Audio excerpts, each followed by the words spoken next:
Hi everyone, welcome back. I thought today I could do a little bullet journal overview. So I've been bullet journaling for a couple of years now, and I've had a lot of different stages with it, of whether not being consistent or not knowing how to do the layouts, and I feel that I'm finally at a point where I'm able to stay consistent with it and actually be productive with it. So I just kind of wanted to share my progress and what I could recommend for people who are wanting to begin bullet journaling, and just some of my favorite layouts from throughout the years.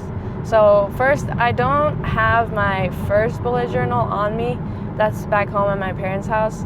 So I'll only have just whatever pictures I have already on my on my phone. So I have that one, and in that one, that was like my first ever one, and it was based off of, or I didn't even know bullet journaling existed. I think I just saw it on like Instagram, and I was like, oh, like this is really cool. I really like to doodle, so it kind of felt like it was the most natural way for me to plan.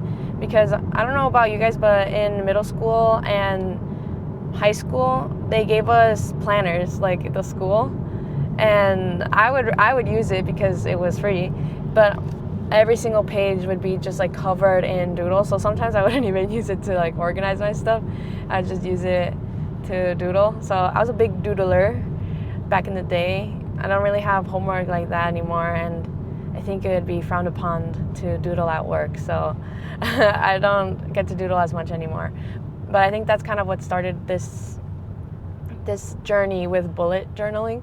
So for my first bullet journal, I think, well, I really liked a lot of the layouts that I did, but I found that I wasn't really consistent with it. So if I had it and I could show it to you guys, that you would see that a lot of the layouts and everything are still empty, even though they're really pretty, in my opinion.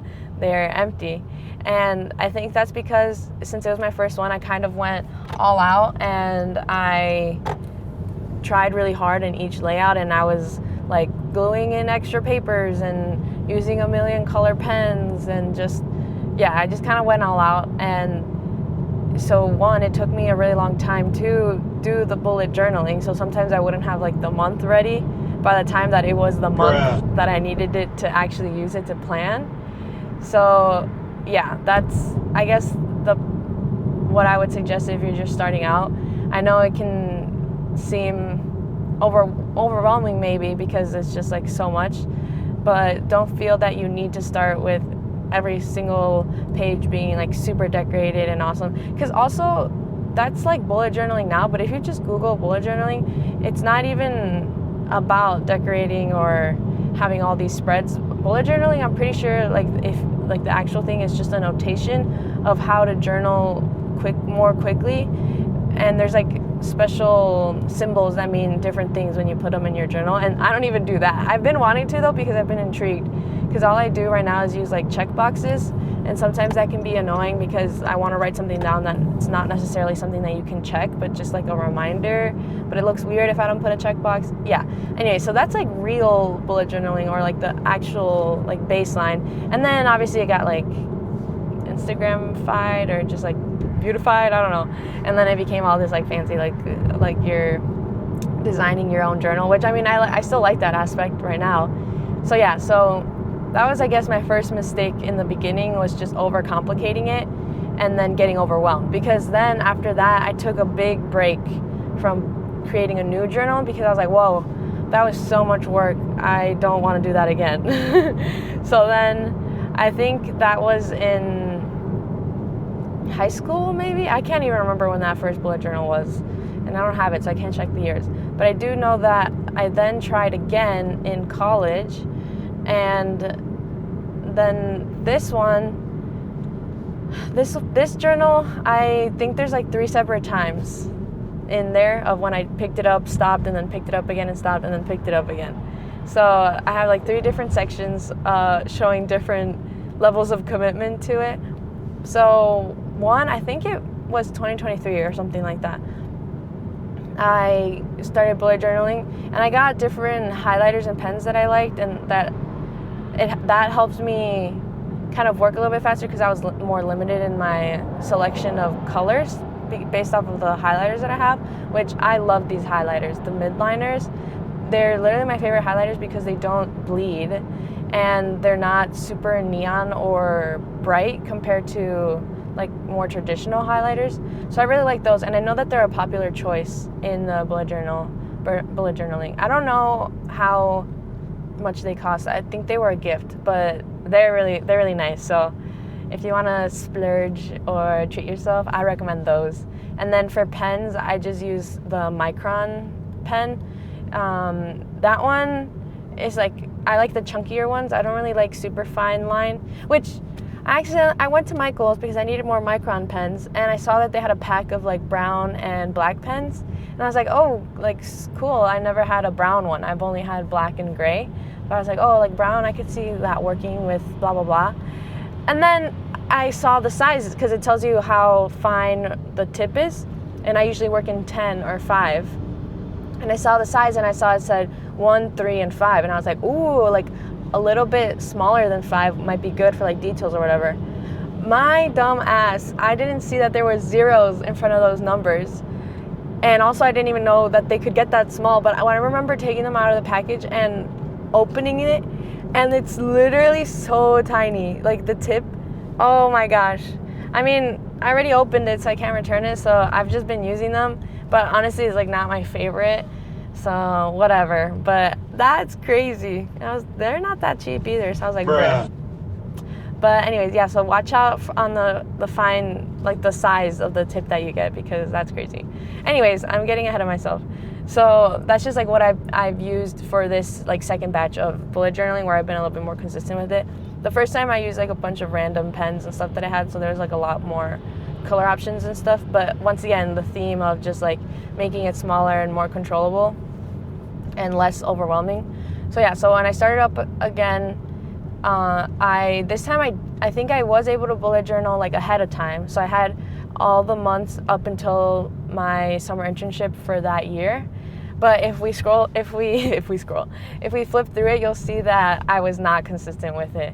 So that, I think I was just like mentally in college, I don't know, there were seasons where I felt in a super planning mood, like I needed to write down what homework I want to do and what events I had coming up. And then there were seasons where I was just like, I don't want to know anything that's going on. It's all up in the brain. I think it also just depended on what classes I was taking and the format, because if they had super consistent homework, then I really didn't have to write it down because I actually knew what was going on, versus if it was like sporadic or it could change. So I think that's why bullet journaling wasn't necessarily the solution for all of college.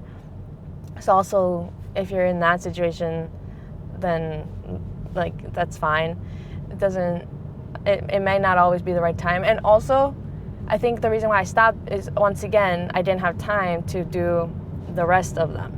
So it's just like this balance between time and how much work you want to put into it.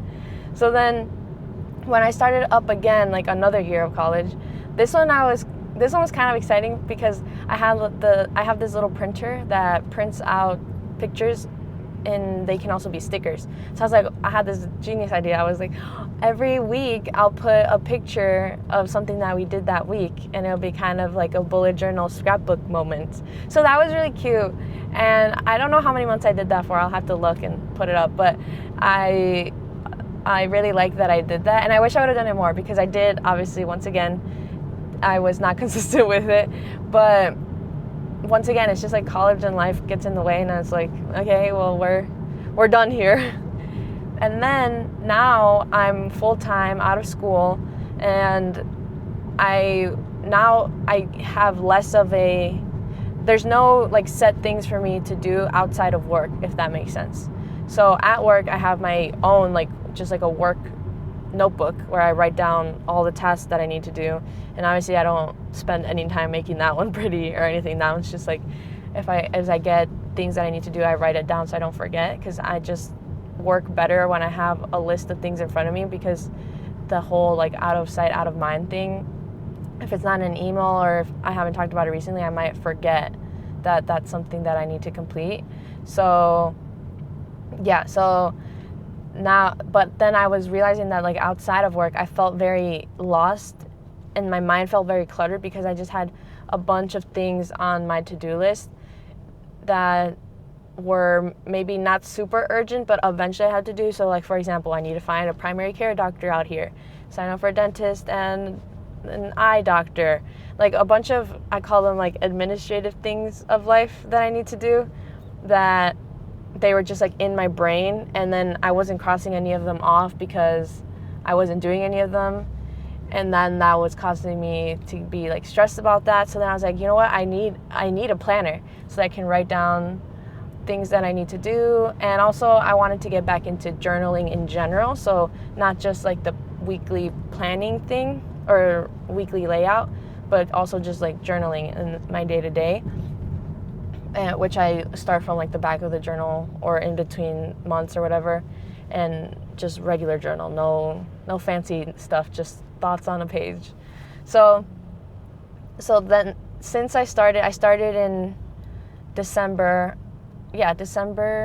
of 2024. And since I started then, I've been consistent with it. So December, January, February, March. That's 4 months. So let's see if we can get this streak going. But yeah, I think what helped me with this one is, well, now I had a bunch of other spreads that I experimented with, and I knew now what worked for me, like which weekly layout worked for me. And I also learned like what pages of all the infinite pages and spreads that you could do in bullet journaling applied to me. Like, you can look online for inspo and you'll see people who log all the books they've read or shows that they've watched and ratings or movies. And I feel, once again, the easily influenced thing, I'd be like, oh my gosh, I want to do that. Girl, I don't read. So yet I'm trying to read more, but yeah, I don't read at this moment. I used to read a lot, but not anymore.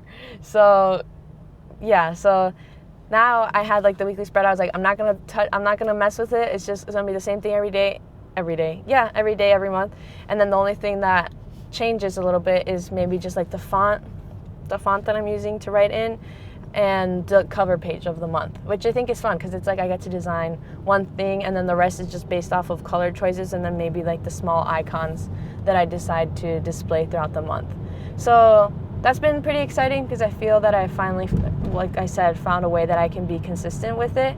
And I wish that maybe I would have seen something like that when I was starting, where it's like, you don't need to be all fancy with it, girl. Like just let it be. So I guess that's the message for this. If anybody is looking to get into bullet journaling, I just picked up, like when I first started, I just picked up a Michaels notebook that they have, and I think it's been my favorite one so far. I got a new one for when I ran out of space in the maroon one, this blue one, and that one is from like Amazon. But I don't know, I just don't like the cover material as much, and I feel that the pages are a little bit more, I don't know if translucent is the right word, but I feel that the pen is like not leaking through, but if I hold it up, I can kind of see what I wrote on the other side. And sometimes that would happen in the Michaels one, but not as often, in my opinion. So honestly, just go with the Michaels one. They go on sale pretty often, I would say, and it's like a cheap way to get into it. And then obviously just like use whatever materials you have to start. There's no need to like get a bunch of stuff to get started.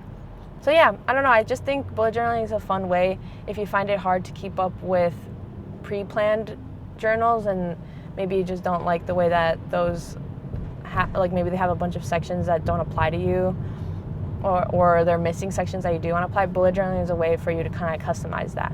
So yeah, if you guys have any more questions about bullet journaling, or if you bullet journal, maybe can you comment images? I actually don't know if that's a thing, but whatever. We can give each other inspiration in the comments, and I will see you guys next time.